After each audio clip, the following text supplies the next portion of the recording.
ভয়াবহ ঘটনা ঘটে গেল হাওড়ায়। গত বুধবার গভীর রাতে পুলিশকে লক্ষ্য করে গুলি চলল।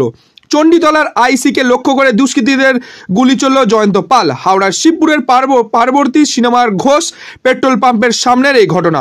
গুরুতর আহত অবস্থায় হাওড়ায় একটি বেসরকারি হাসপাতালে ভর্তি করানো হয় ওই পুলিশ অফিসারকে।